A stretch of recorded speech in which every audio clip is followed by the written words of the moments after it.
का आज batch start हुआ था, उसमें 35-40 बच्चे आज पहले दिन आए थे, फर्स्ट डे। अच्छा कंटेंट दिया, क्या पता कल वो बच्चे वापस आए। ठीक, कोई दिक्कत नहीं, आ जाने दो। मेरे प्यारे विद्यार्थी, मैं तुमसे केवल एक बात कहना चाहता हूं कि तुम पढ़ो मत पढ़ो कोई फर्क नहीं पड़ता, लेकिन केवल एक बार अपने माँ बाप के बारे में सोच लेना। या तो उनका समय बर्बाद मत करो, उनके लिए कुछ करो, कोई और काम कर लो। और यदि पढ़ रहे हो तो उनकी उम्मीदें बन रही है कि छोरो तैयारी कर रहे हो, छोरी तैयारी कर रही है, एक दिन नौकरी लग जाएगा, अपना जीवन सफल हो जाओ। उनको वहम में मत रखो यार, अंदर से टूट जाएंगे वो जिस दिन पता चलेगा कि आज 27 साल 28 साल लड़के की उम्र हो गई और वो कहीं सेट नहीं हुआ। अंदर से टूट जाएंगे, अंदर से अपने आप को जवाब नहीं दे पाओगे कि काश मैं पढ़ लेता तो आज मेरे मां बाप भी खुश हो पाते। अंदर से टूट जाएंगे मेरे भाई। इस बात को क्यों नहीं सोचते तुम लोग यार? कितनी क्लासें चला रखी हैं, 16-16 घंटे क्लास चला रखी है यार। क्यों नहीं पढ़ते यार तुम उन क्लासों को यार? जो लोग तुमसे 27-27 हजार, मैं क्या बोलूं यार। जब आज सुबह उठा तो अभी इससे पहले एसआई की फीस मैंने मेरे मन में डिसाइड कर रखी थी। मैं जब सुबह उठा, अखबार का पन्ना मैंने उठाया, अखबार पढ़ता हूँ रोज सुबह में। जब मैंने अखबार को उठाया, पहला पेज खोला, एक बहुत बड़ा यहाँ पे पोस्टर लगा हुआ था। यहाँ ऊपर लिखा हुआ था 27,000 रुपये एसआई की फीस, यहाँ लिखा था 10,000 रुपये ऑनलाइन कोर्स के। ठीक है, दूसरा पन्ना पलटा, यहाँ पे लिखा हुआ था 18,500 रुपये फीस, साथ में ऑनलाइन फ्री। ठीक है, तीसरा पन्ना पीछे की तरफ गया, यहाँ पे 4 ऐड लगे हुए थे 4 कोचिंग वालों के। यहाँ फीस लिखी हुई थी 16,000 रुपये, यहाँ लिखी हुई थी 18,000 रुपये, यहाँ लिखी हुई थी 25,000 रुपये, यहाँ लिखी हुई थी 17,000 रुपये। तो मेरे साथी टीम मेट होते हैं, सारे टीम वर्क से तो काम होता है। तो उन्होंने बोला कि हम भी एसआई की फीस अच्छी रखते हैं, वरना बच्चे हमारे पास आएंगे नहीं। बच्चे ऐसे सोचेंगे यार खच्चड़ी पढ़ाते होंगे तभी कम फीस ले रहे हैं। मैंने इस बात पे कम से कम 1 घंटे विचार किया। 7 बजे से मेरी क्लास थी, याद है तुम लोगों को, 8 बजे से। मैं 7 बजे से 8 बजे तक सोचने बैठा इस बात के ऊपर कि लेकर के कि मैं कैसे न्याय करूं यार। मैं कैसे 18,000 फीस कर दूं यार, कैसे मैं 27,000 फीस कर दूं यार। मुझे पता ना मेरे पास कौन सा बच्चा आने वाला है, मुझे पता ना कौन सा आने वाला, कितने पैसे उसके पास। कोचिंग डायरेक्टर फीस के नाम से मिलते नहीं है कि फीस कम कर दो हमारी। ठीक है, लेकिन अगर किसी बच्चे ने ये कह देना कि देखो सर है नहीं है मेरे पास, मैं उसे मना नहीं किया, क्लास में बैठता है वो, चाहे कुछ वजह बैठता है वो, हाँ बेटा नहीं है तो आ जा, कोई फर्क नहीं पड़ा। तेरे पास जितने 2,000 हैं, 5,000 हैं, 1,000 है, जितना है उतना दे दे, जितना तेरे से हो सकता है उतना दे दे। मैंने लिटरल पीजी वालों के पैर पकड़े हैं यार कि भाई साहब 4,000 में रख ले यार, इन 10 बच्चों को रख ले, 4,000 में रख ले, इन बच्चियों को 5 में रख ले यार। क्यों भाई?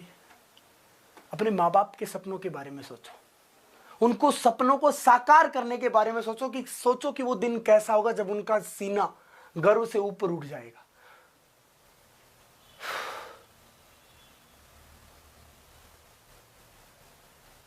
बच्चे करते रहते हैं कि सर फर्स्ट पेमेंट आपके नाम, भगवान का दिया, मैं तुम्हें कह रहा हूं कि नहीं मांगने की जरूरत पड़ेगी मुझे। मेरे में है इतना पोटेंशियल कि मैं ला सकता हूं पैसे, कहीं से भी ले आऊंगा, मैं किसी को भी कन्विंस कर लूंगा।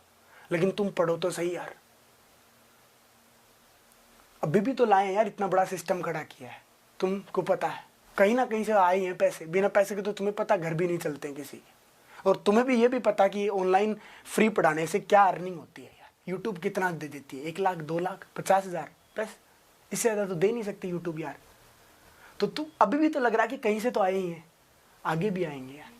माँ सरस्वती का आशीर्वाद रहा तो कहीं से आएंगे, लेकिन तुम पढ़ो तो सही। कई बच्चे क्लास में कमेंट करते रहते हैं दूसरी क्लासों के, उनका प्रचार, क्या ही फर्क पड़ता। मैं बोल देता हूँ यार, मैं यहाँ पे इस प्लेटफॉर्म पे खड़ा होकर बोल रहा हूँ कि तुम्हें जहाँ यूट्यूब पे अच्छा लगे वहाँ पढ़ो, लेकिन पढ़ो यार। मेरे जैसे बहुत आए थे पहले भी, बहुत आएंगे आगे भी, और बहुत हैं अभी भी मार्केट में, ऐसी बात नहीं, अच्छे आदमी भी हैं इसमें। मैं तो सिर्फ इतना कहना चाहता हूँ कि अपने मेरा क्या है, झोला उठा के चल पड़ेंगे यार। अगला हमसे कोई फांसी तो तोड़ेगा नहीं कि मेरे पैसे बर्बाद किए हैं तूने तो पैसे दे यार। ठीक, फांसी तोड़ेगा तो तोड़ लेगा, क्या ही फर्क पड़ता है इससे यार। लेकिन एक भी विद्यार्थी का भला हुआ ना तो दिल से यहाँ दिल से सुकून होगा, केवल एकमात्र। वरना रात को नींद नहीं आती, रात को नींद नहीं आती, केवल एकमात्र चीज से नींद आने का काम करते कि हाँ यार कुछ तो अच्छा कर रहे हैं यार, कुछ तो अच्छा कर रहे हैं, इतना सा भी अच्छा कर रहे हैं तो भी अच्छा हो रहा है यार।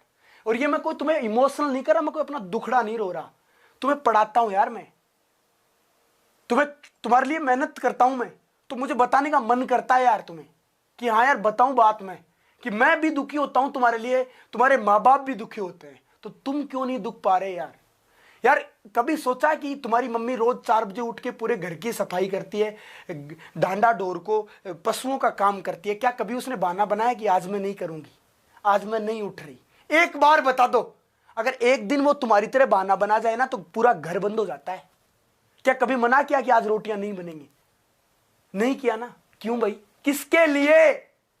ताकि एक दिन तुम सक्सेस हो पाओ और एक दिन तुम उनके बुढ़ापे में उनकी मदद कर पाओ, एक दिन उन्हें तुम सुख दो पाओ, तुम्हारे बच्चे सुख दे पाए उन्हें।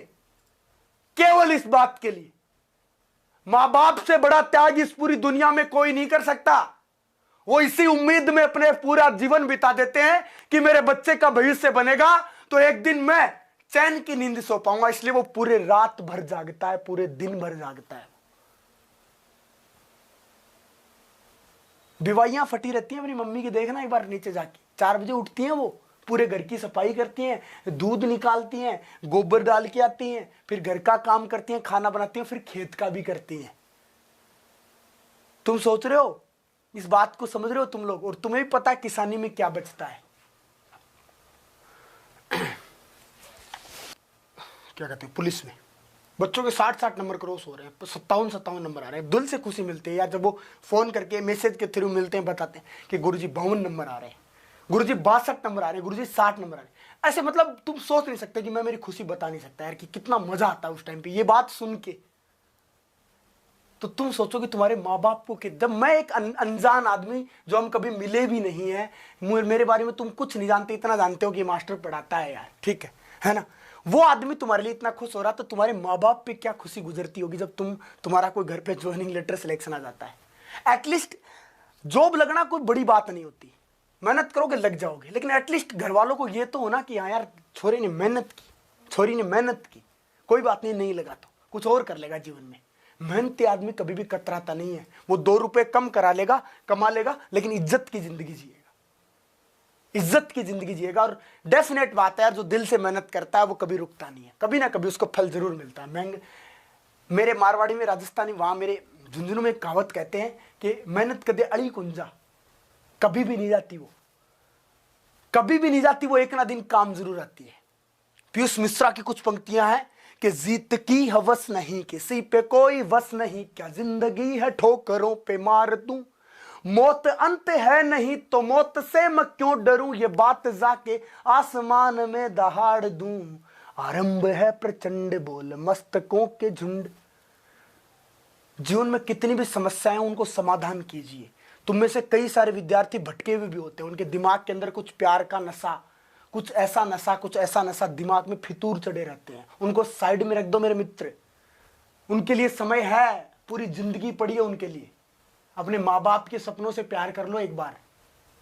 कोई काम नहीं आने के वो प्यार, वो सब क्या होते हैं, ढकोसले होते हैं जीवन के, जो आदमी को रोकने का प्रयास करते हैं। वो ये दिमाग सबके पास समान है, सबकी मेमोरी भी समान है।